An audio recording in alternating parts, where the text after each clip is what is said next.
La présence de l'eau est certainement un plus, notamment pour la vie des oiseaux.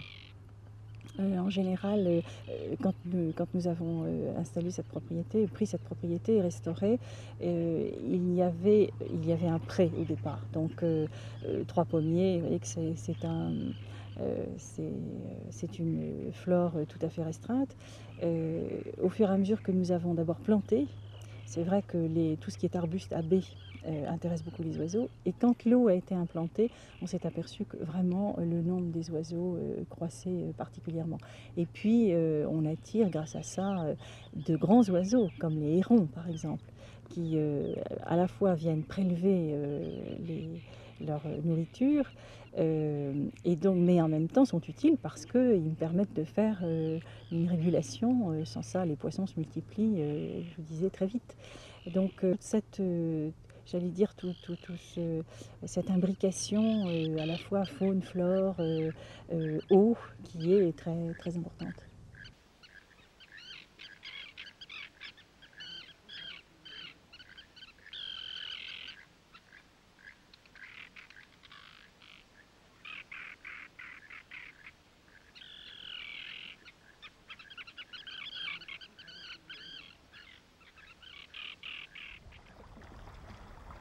Christian est un passionné de poissons.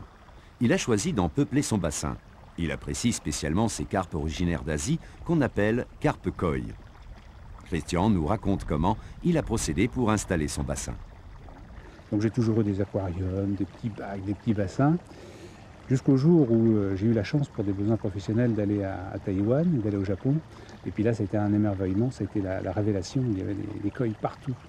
Partout, il y a des bassins, dans les jardins, dans les hôtels. Je crois que le premier hôtel dans lequel je suis descendu, c'était un grand hôtel. Et du 14e étage, je me souviens, il y avait un bassin qui était gigantesque, qui donnait sur le restaurant. Et il y avait un véritable mur qui servait de chute d'eau, qui devait faire à peu près une dizaine de mètres de longueur. Et dans le bassin, il y avait à peu près 200 koi qui faisaient dans les 60 à 70 cm.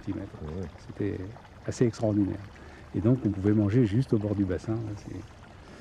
Et puis à Taïwan, tous les monuments ont des bassins avec des koi dedans. Alors une fois qu'on revient de Taïwan, quand on revient du Japon et qu'on aime les poissons, on ne peut pas résister. On démarre la construction d'un bassin. Voilà.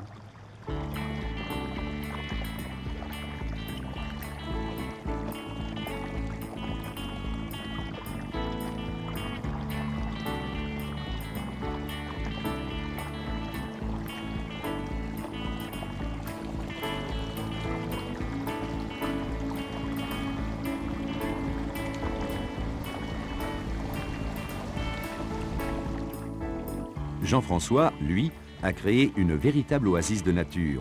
Un simple rideau d'arbres isole son jardin et son bassin du paysage agricole. Vous allez voir, il a beaucoup d'intérêts communs avec Christian.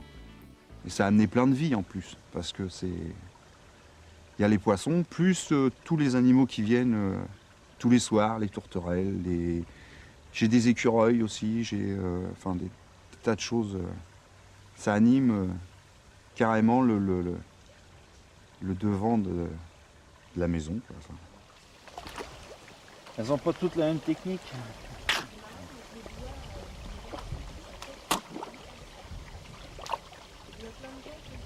Le supplice, c'est de se mettre les pieds nus dans le bassin. Ça, c'est affreux. Ils viennent têter les doigts de pied. C'est une horreur.